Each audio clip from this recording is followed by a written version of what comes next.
bibigyan ka ng 10 milyon, uuwi ka ba ng Pilipinas? OFW inayawan? Isang kilalang universidad, pinadelete ang isang matapobreng photo. Ano pa sinabi ko? Bata na paya dahil sa kanyang ate, dahil support pa siya. Ito, di ba balitang kinakiligo ate Ragad simula na kuha pala si Marites para magatid ng balitang ina sa Pilipinas.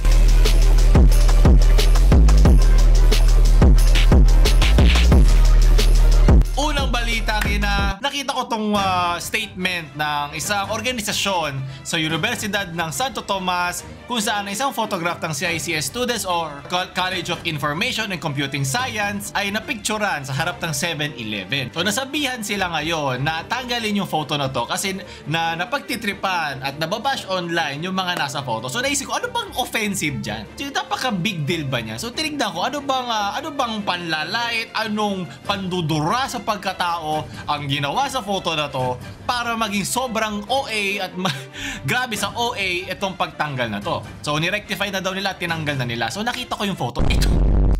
Ito yung photo. Ito yung nasa ilalim, yung uniform ng mga estudyante at mga halin tulad mo siya doon sa uniforme ng convenience store na 7-Eleven.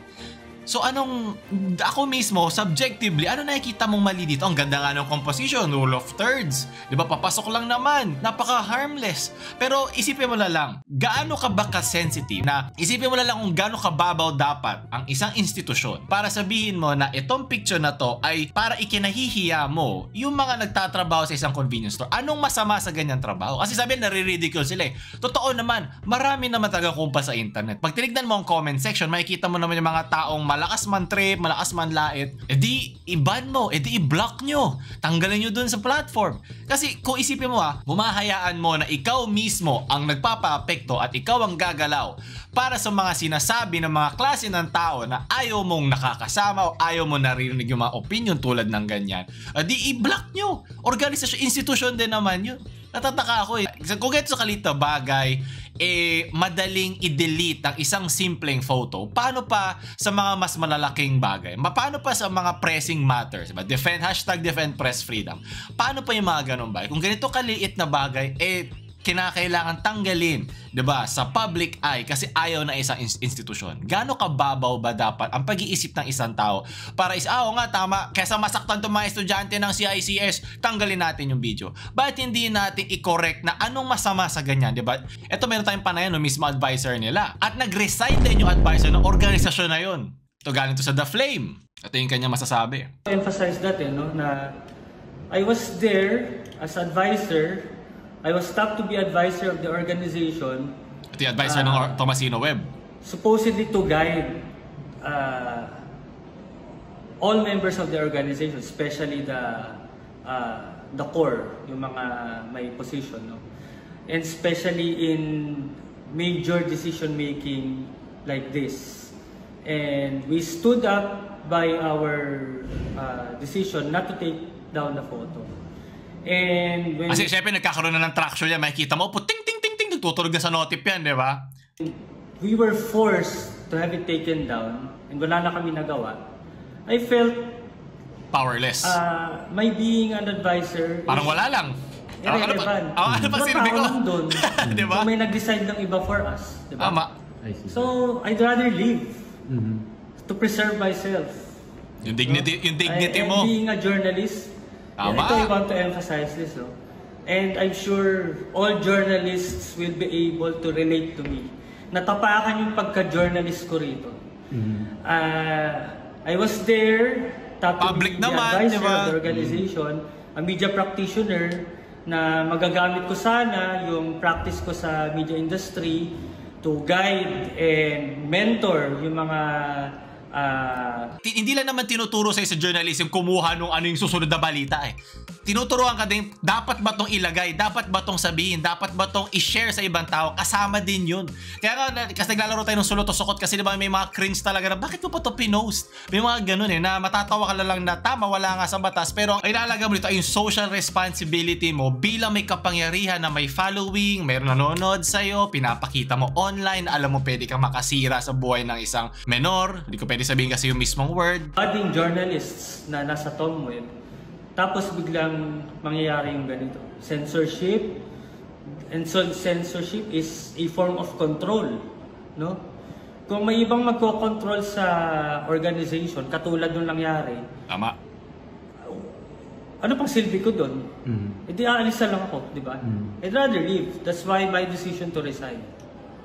At ang sabi daw dito yung OSA daw, yung parang nag-push nito. Nakakatawa dito OSA. Isang letra na tanggalin mo S, OA. Napaka-OA. Sabihin natin isa kang estudyante ng CICS. Nakita mo may mga nambabash sa ilalim. Ano ka?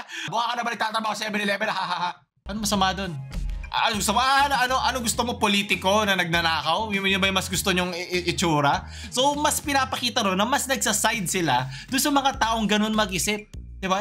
Mas nagsaside sila, o ano, baka isipin nga ito ng mga estudyante natin. Tanggalin mo nga, paano matututo ang tao doon? Dapat, nabana mo yung apoy sa paglagay ng tubig doon sa apoy. Hindi yung tatanggalin mo yung mga tao nakatingin doon sa apoy. Hindi ganun, yung ipakita nyo na paano to naging mali. Sana nag-post, sana nag-double down sila. Sana nag-post na naman sila ng isa pang photo regarding doon. Ewan ko, hindi ko maisip ngayon pero paglagay kayo ng isang photo na ini-stress nyo na anong nakakatawa dito. Pagtawanan natin yung comment section, sino yung mga nagsasabi dito na ganyan-ganyan. Sigurado naman karamihan dyan, mga wala namang social media face, mga troll lang na hindi kawalan. Hindi sila kawalan sa mundong to. I-block nyo, i-report nyo. Hindi yan dadagdag sa substansya ng internet. Kasi ang internet naman talaga, dalawa lang naman yan Pwede niyang i-emphasize sa isang kamalian o i-emphasize ang kabutihan na meron tayo. Kaya niya ilabas yung pinakamasama at pinakamabuti sa mga tao dito sa social media.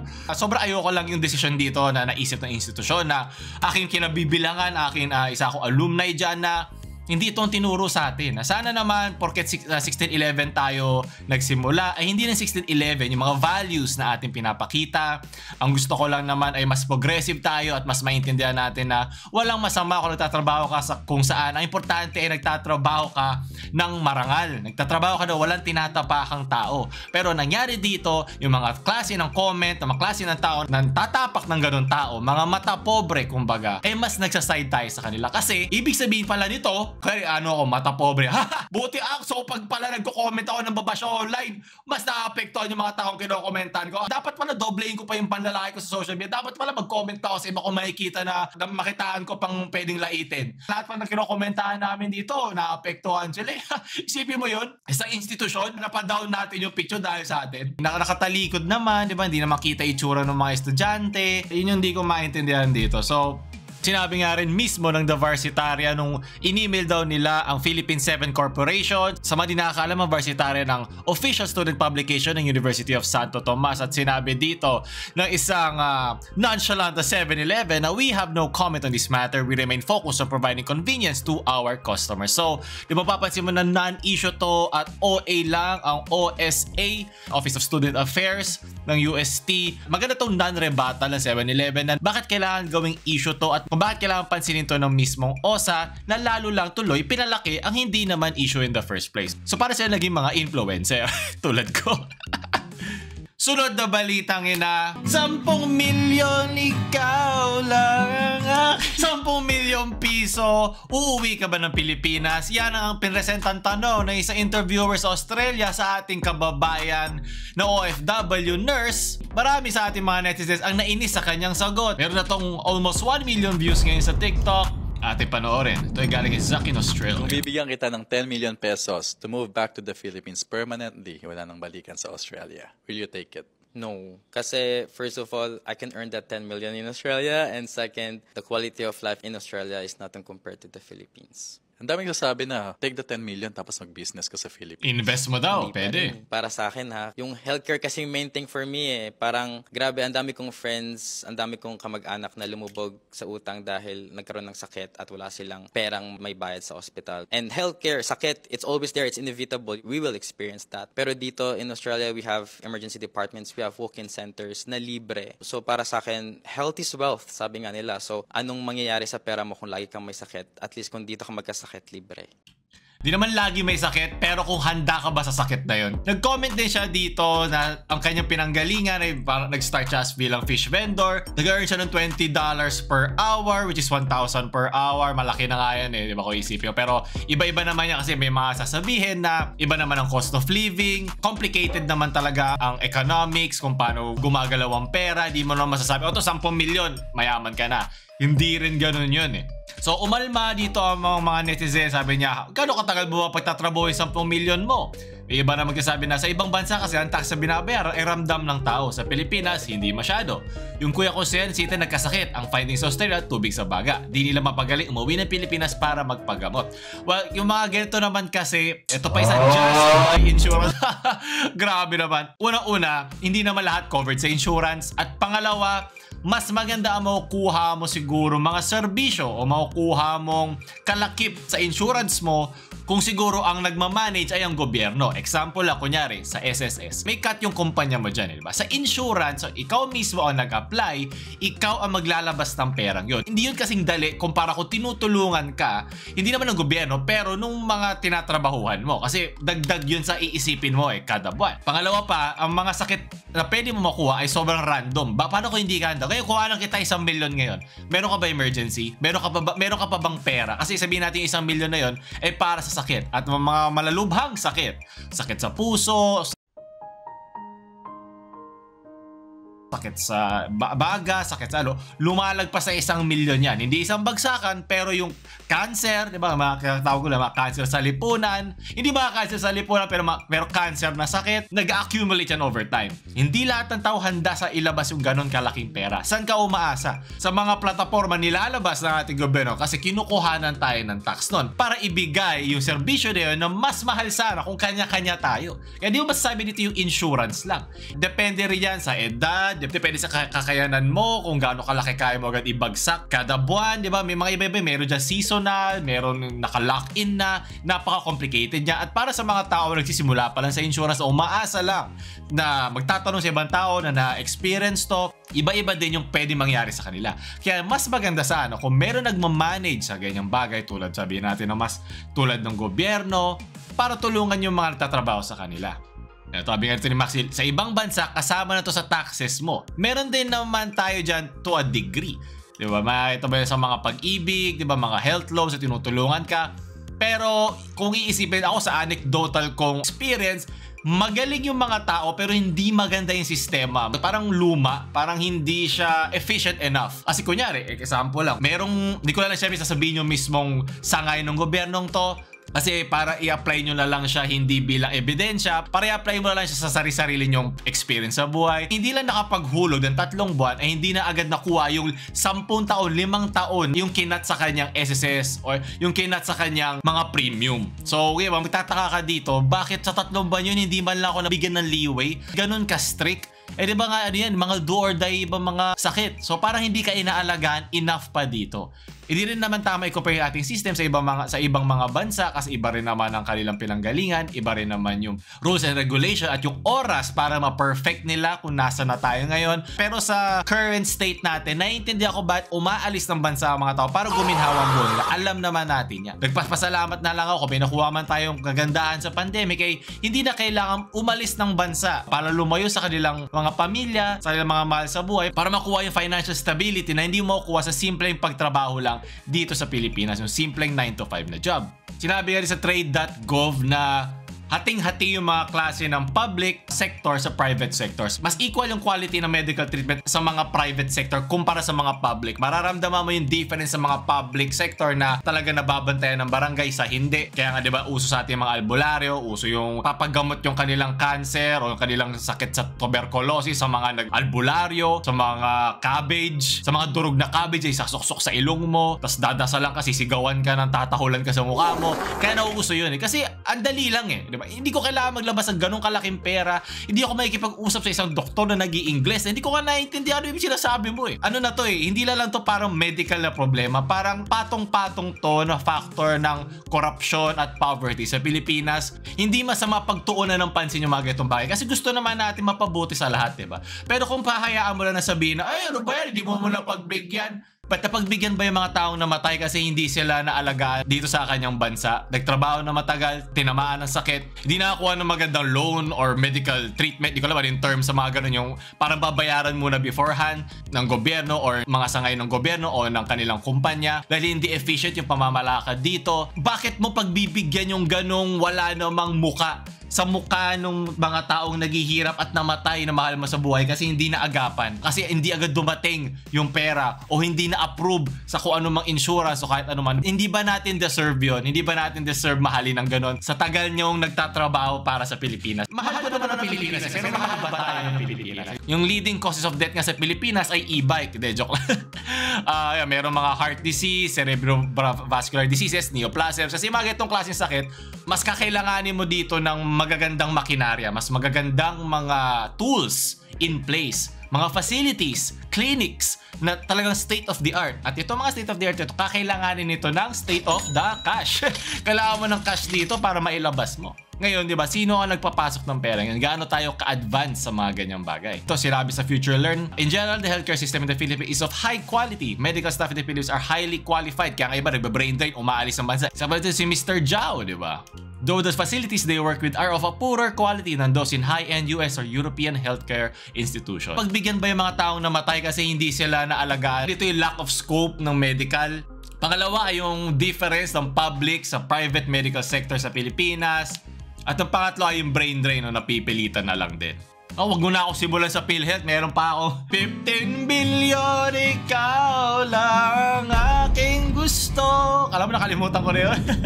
Sunod na balitang ina, video ng batang napagtripa ng kanyang ate kumakalat sa social media at kinainisa ng mga ekalal. Nakita ko na yung simula nito. Ito yung habang tumatagal ay nararamdaman mo yung sakit, as in nagkikringe at nasusukot ka.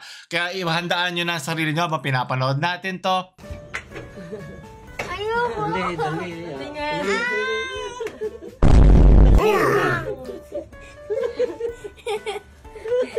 Bakit ako? Ayaw naman tignan. Natanda ko na. Ba't nung baby ako gusto? Ba't ngayon ayaw na? Kamay pa.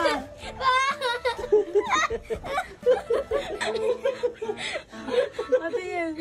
At itong video na to ay tumagal na halos 1 minuto. So yan, dito natanggal na ang ngiti ng bata sa mga panahon na to. Dito na pumitik ang bata at nainis na siya, na kinokontrol siya. Sino man? Ako na lang ate, sige. Hindi natin yung sino kikis ng pututoy. Walang pilitan. Pag ayaw kay kiss, pag ayaw kay kiss, walang pilit. Isipin mo lang, baliktarin mo lang, okay? Di ko na kaya ang panoorin to. Kasi cringe na ako eh. Baliktarin mo. Alam ko yung mga nagsasabi dyan, bakit ako naman nung bata ako? Hindi ito tungkol sa'yo. Hindi ito tungkol sa'yo, hindi ito tungkol sa akin. Pinagdaanan ko din, sigurado. Kasi yun yung dala-dala mo eh, di ba? Yan yung panahon natin, usok pa eh. Pero yun nga, the times are changing. English na yan, o para sa mga tao, o para sa nakararami. Nagbabago ang panahon. Pero utak ba natin, nagbabago ba? Wala siyang consent. Tingnan ko yan. Ayoko. Ayun mo din. Sabi mo ano? Diba, ang weird eh. Baliktarin mo to, sabihin mo to sa batang babae na patingin naman ng ano, diba? Bakit? Bakit may ganito sa mga lalaki? Hindi ko rin maintindihan eh. Hindi ko lang kung cultural to or human thing na gusto natin to gawin. Tingnan. Para sa content, diba? Napakarami naman pwede i-content. Yun yung nakakasar eh. May mga nagko-comment dito. Sabi dito ng Safe Spaces Act kung saan forms of gender-based sexual harassment committed in public space, educational workplace, as well as online space. Bago-bago lang to kumpara do sa luma or bawal bastos law. Meron na RA 7610 na tinatawag nating Special Protection of Children Against Abuse, Exploitation, and Discrimination Act.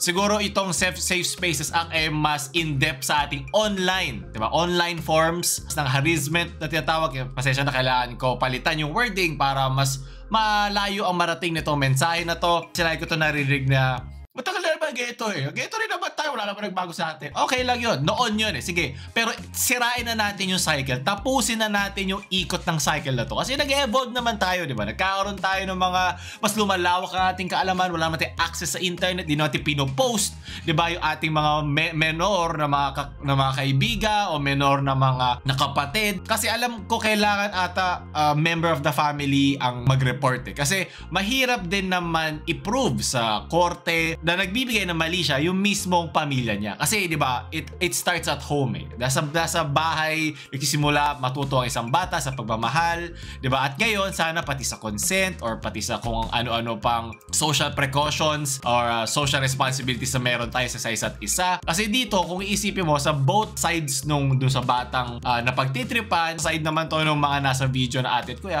wala natin mapoprove na yung kanilang ginagawa ay nakasasama sa bata. Mga online kapitbahay lang naman tayo na nakikita sa labas. Paano mo ipoprove yun? Pangalawa naman, na-post na nga natin online, hindi pa natin nakikita yung mali sa ating ginagawa o hindi pa natin nakikita yung ka-awkwardan na pinapakita nito. Dahil nga pinost online, mas maraming mata ang makakakita niya, di ba? So, hindi ko dinedefend na wag mo to gawin. Pero naiintindihan mo ba yung backlash na nakuha mo dahil pinost mo to online? Ngayon, hindi pa niya ito tinatanggal. Siguro nakakuha siya dito ng libreng ads. Siguro nakakuha siya dito ng ads or ng watch time kasi kailangan mo ng watch time para magkaroon ka ng ads sa video mo. Ikaw ba bilang isang uploader, masaya ka ba na ito ang magsisimula ng pag-earn mo sa social media? Okay ba sa'yo to? Kasi kung okay sa'yo to, then to each their own. Pero sana nakakatulog tayo sa gabi at sana masarap ang lasa nito pagkatapos na makita yung video. Parang ano na lang to parang social responsibility na lang ito at konsyensya sa side mo. Kasi alam ko mahirap din naman to ilaban at either way, sinong mangkakaso sa kanya. Hindi mo alam kung nag-undergo ba ng distress yung bata, diba? Ano ba yung psychological factors na pwede mong isalpak yung kanya nararamdaman, anong stages na to.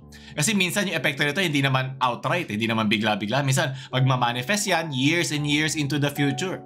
Kaya kung manonood ka ng mga documentaries tungkol sa mga kriminal, tungkol sa mga serial killer, makikita mo na nagsistem to sa bahay, nagsistem most ng mga yan sa mga kasama nila sa bahay, sa mga parents nila, yun yung mga malalaki epekto sa kanila. Yan ang kailangan, yan ang wholesome. Ito na lang, di ba ito, safe pa, wholesome pa, nakatipid ka pa. Kasi nakita ka ni Lord sa ginagawa nyo. Sino kailangan ng Star City? Libre pa ang ride. Yan na. Takas yung kamay mo ha. Ito mas buo childhood nito kaysa dun sa isa. Mas kawawa isa O ate, watch and learn. Paano magpasaya ng kapatid? Tumara. Ay, kapit! Ito pala yung VR. Maganda childhood ng batang to, magaling. Walang halong emotional trauma. Ang hirap pasayain yan. Siguro masasabi ko lang mag-ingat tayo sa mga pinopost natin online. Kung okay sa'yo, sana i-double check natin to sa mas nakararami. Sa dulo ng araw, ang iniisip naman natin yung kapakanan ng mga menor na kasama dito. At ang matuturo sa'yo nito ay yung censorship, yung kasagsagan ng social media. Alam natin napakalaking bagay niya pagdating ng eleksyon, pagdating ng mga tao na nakikita natin lagi sa ating mga phone. Kung mabuti ba sila ehemplo para sa kabataan, para sa ating bansa. Ripple effect na yan Sana sa ating pagbabantay sa ganitong klase mga maliliit pa lang nga na bagay ito ay magre-reflect sa pangkalahatan o magre-reflect sa mas malakihan, mas malalaking mga issue sa bansa. Kasi iba sinasabi, ang dami-daming issue sa bansa Marami naman mas malaki pang issue kesa dito. Pero dito nagsisimula sa mga maliliit. Hindi ka na makakapaggawa ng bahay kung wala ka mga semento, kung wala ka mga bloke ng semento, di ba? Ganon din yun. It starts at home. It starts at your country, tulad nun dun sa Australia na 10 million, at it starts dun at school. Puchan! Oh my God, hindi ko na plano yun. Oo nga, no? Bahay, home, bansa. Puchan. All interconnects! Ito na natin tapusin yun. Napakagandang ending. So yun pa na mga balita ngayon, comment nyo pa mga issue na nakita nyo. Piclick nyo na ito. O hindi nyo kinlik yan, pipicturean natin kayo sa 7-Eleven na hindi pa tuli. Marites na mamaalam. Shoo!